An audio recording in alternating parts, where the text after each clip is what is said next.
Hai semuanya, selamat datang kembali di channel Catatan Harian Kuliah. Nah, kali ini saya akan menemani teman-teman semuanya untuk sharing, berbagi pengalaman, atau memberikan edukasi terkait tentang kesehatan. Tema yang akan kita angkat dalam video kali ini adalah terkait dengan kesehatan ibu dan janin. Nah, kita cuplik sedikit saja dari tema tersebut ya, yaitu terkait dengan hipoksia pada janin, teman-teman, atau yang sering disebut dengan janin yang kekurangan oksigen. Nah, janin yang kekurangan oksigen ini apakah punya tanda gejala, dan apakah tanda gejala tersebut bisa dirasakan oleh ibu yang sedang mengandungnya? Nah, untuk selengkapnya kita bahas setelah intro yang satu ini dulu ya.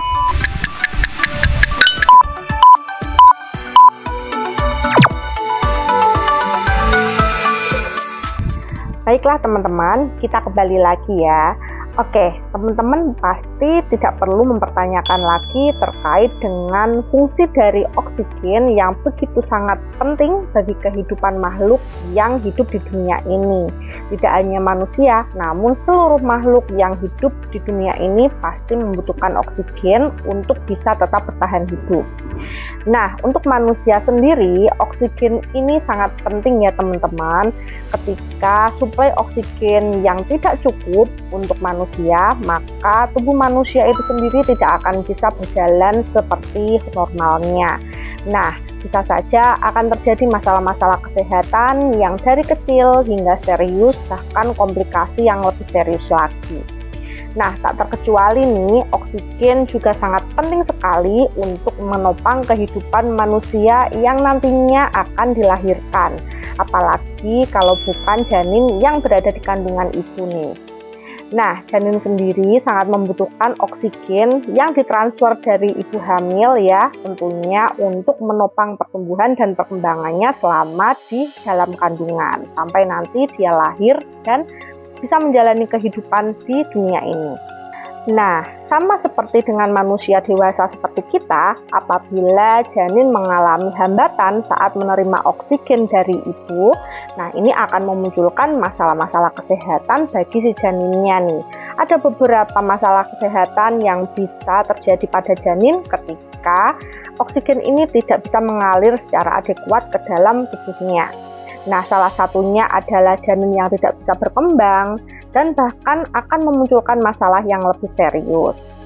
Lalu pertanyaannya, apakah kondisi kekurangan oksigen pada janin ini terdapat tanda gejalanya, yang mana tanda gejala ini juga bisa dirasakan oleh ibu hamilnya, yang nantinya juga mungkin dari tanda gejala ini bisa menjadikan warning atau trigger bagi sang ibu untuk segera melakukan tindakan untuk segera periksa ke dokter misalnya. Ya, tentunya ada teman-teman, ada beberapa tanda gejala yang bisa dirasakan oleh ibu hamil ketika janin yang berada di dalam kandungannya ini mengalami hipoksia atau kekurangan oksigen. Nah, salah satu tanda yang paling bisa dikenali oleh seorang ibu ketika janinnya ini kekurangan oksigen adalah dengan melalui tanda gejala ini, yaitu gerakan janin yang berkurang atau mungkin terasa lemah. Nah, dalam kondisi normalnya ya, ketika ibu sedang istirahat ya, tidak beraktivitas seperti itu. Nah, normalnya dalam rentang 2 jaman, nah ini biasanya janin itu akan mengalami pergerakan atau melakukan gerakan sekitar 10 kali dalam rentang waktu 2 jam tadi ya, dalam keadaan istirahat.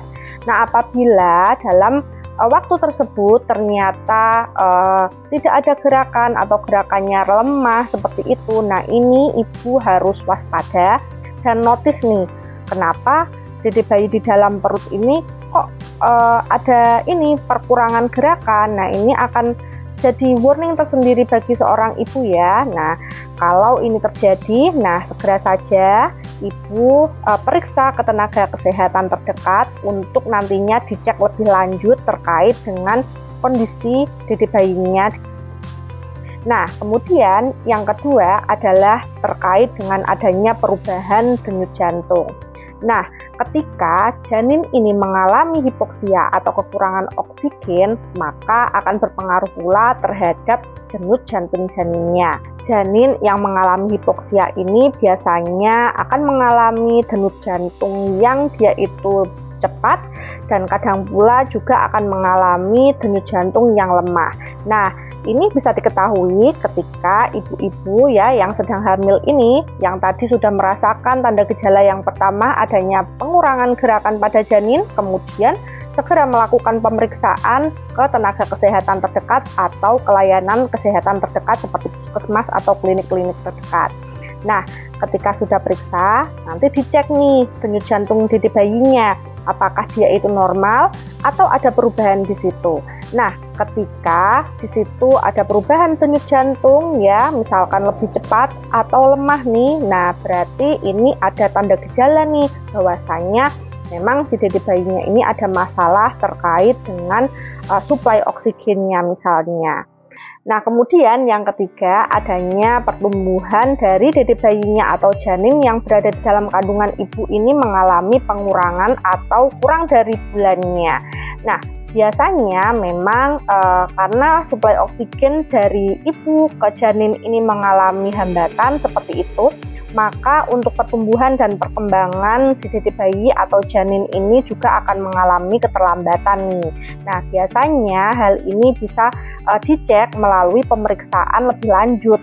Nah, seperti tadi ya, ternyata pas tanda gejala yang pertama gerakannya berkurang, kemudian ibu segera periksa ke tenaga kesehatan, dicek ternyata denyut jantungnya ini kurang dari normal atau bahkan lebih dari normal seperti itu. Kemudian akan dilakukan cek tambahan dengan mengecek pertumbuhan dari si dede bayinya. Apakah berat badannya ini sesuai dengan bulan ataukah tidak. Nah, ketika berat badannya ini memang tidak sesuai dengan bulan, misalnya kurang dari bulan seperti itu, nah ini akan menjadi peringatan tersendiri. Ternyata memang ada beberapa hal yang memang menghambat suplai nutrisi oksigen ke dede bayinya. Nah, apa sih kira-kira penyebab dari kurangnya oksigen pada janin ini? Nah, penyebab kurangnya suplai oksigen atau hambatan oksigen untuk ke janin ini ada beberapa sebab nih teman-teman. Nah, salah satunya adalah hal yang menghambat nih dari si ibu ke janinnya. Misalkan yang pertama dari plasentanya. Nah, plasentanya ini terjadi gangguan atau ada masalah ya, karena kita tahu ya bahwasanya plasenta ini merupakan penghubung ya untuk menyalurkan nutrisi dari ibu atau oksigen dari si ibu ke janin. Nah, ketika plasenta ini mengalami masalah ya, jadi di situ juga akan ada masalah yang bisa menghambat suplai oksigen atau nutrisi dari ibu ke janin. Nah, biasanya masalah pada plasenta ini seperti plasenta previa, solusio plasenta, yang mana ini sangat akan berdampak sekali dengan suplai yang akan diberikan dari ibu ke janinnya. Kemudian yang kedua adanya masalah pada tali pusat. Nah, kita tahu sendiri ya bahwasanya tali pusat ini fungsinya juga sangat vital sekali untuk menyuplai oksigen dan nutrisi dari ibu plasenta ke janin.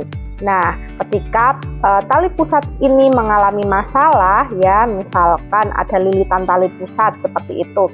Nah, maka di sini juga akan menghambat suplai dari oksigen atau nutrisi dari ibu plasenta ke janin. Nah, kemudian yang ketiga adanya penyakit atau masalah kesehatan pada ibu nih. Nah, misalnya penyakit atau masalah kesehatan pada ibu ini seperti anemia, kemudian asma, yang mana dua hal ini itu adalah masalah kesehatan yang mana memang mempengaruhi kadar oksigen dari ibu yang nantinya juga akan berpengaruh juga bagi si dede bayi. Lalu, bagaimana sih cara untuk mengatasi ataupun mencegah terjadinya hipoksia atau kekurangan oksigen pada janin ini? Ya, tentunya yang pertama, ibu hamil harus selalu memantau pergerakan dari dede bayi.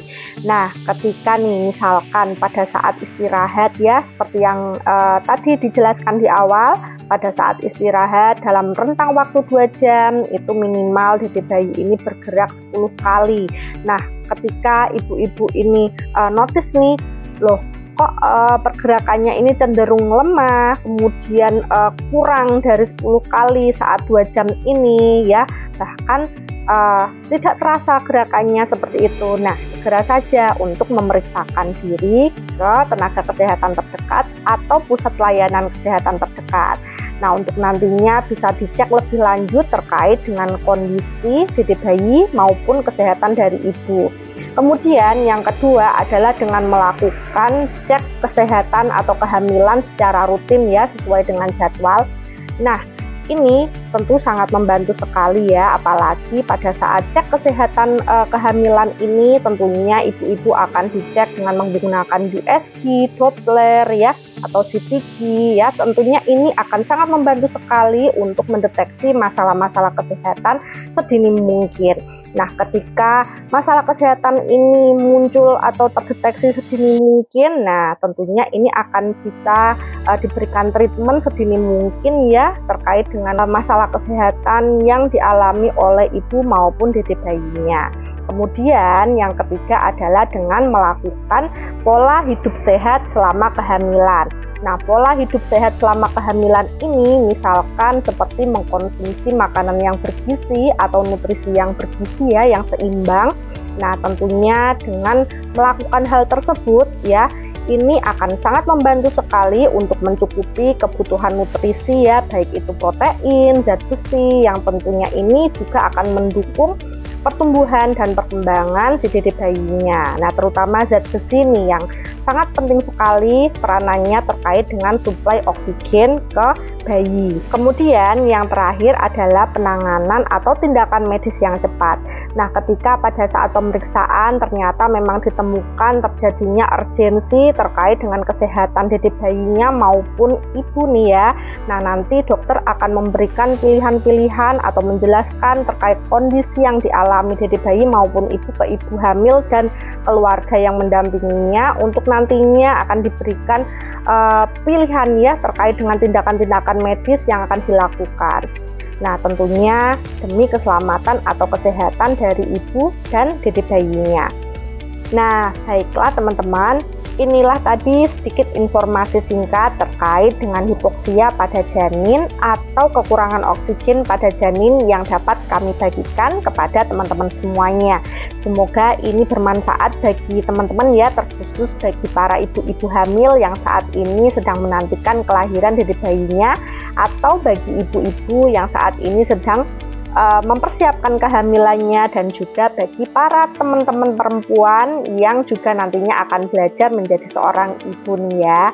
Nah, jangan lupa ya Bunda ya, ibu-ibu hamil nih, untuk terus selalu memantau kesehatan kehamilannya dengan cara melakukan pemeriksaan rutin kehamilan sesuai dengan jadwal yang telah ditetapkan di buku KIA-nya ya. Jangan sampai lupa ya, dan terus selalu untuk melakukan pola hidup bersih dan sehat dimanapun berada. Nah, semoga teman-teman semuanya selalu dalam keadaan sehat, bahagia, dan sampai jumpa dalam video berikutnya. Salam sehat, catatan harian kuliah. Bye.